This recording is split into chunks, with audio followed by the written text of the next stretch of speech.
Alors ce n'est pas le tout de nous inciter à faire réparer notre électroménager. Encore faut-il qu'il y ait des réparateurs. 7000 postes sont à pourvoir en France en ce moment. Ce sera d'ailleurs beaucoup plus à l'avenir et c'est pourquoi une formation fait le plein en ce moment pour réparer par exemple vos lave-linges, vos lave-vaisselle en quelques jours seulement. Près de Dax dans les Landes, Erwan Brem et Jean-Vincent Bolivier. Aujourd'hui, c'est atelier lave-linge dans cette formation.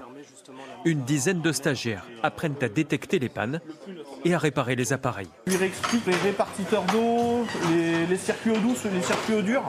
Pour tous, c'est une seconde vie professionnelle, comme Pascal, passé par l'intérim, ou Julien, plombier de formation. On va réparer, bricoler, on va chercher ce qui ne va pas et après on trouve et c'est ça qui est plaisant. C'est un métier qui évolue tout le temps, donc c'est vraiment pour ça que j'ai voulu le faire. C'est vraiment ce côté-là. Et en plus, on fait une bonne action en évitant de gâcher des machines. Hop, je débranche le compresseur, on ouvre la vanne.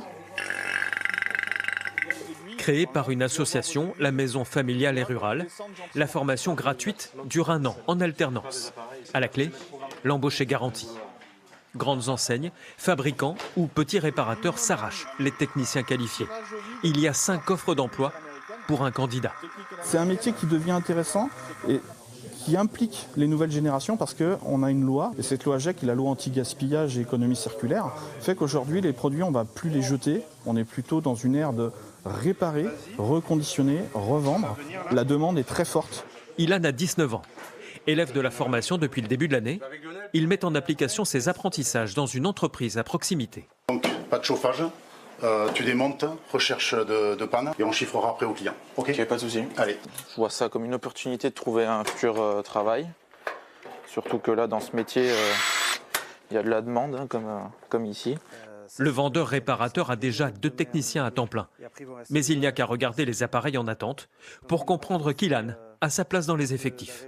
Tout ce qu'il y a derrière et devant, c'est tout ce qui est à dépanner là. On a à peu près 10 jours de travail, facile. Il n'y a pas plus de panne qu'avant, sauf qu'il y a plus d'appareils.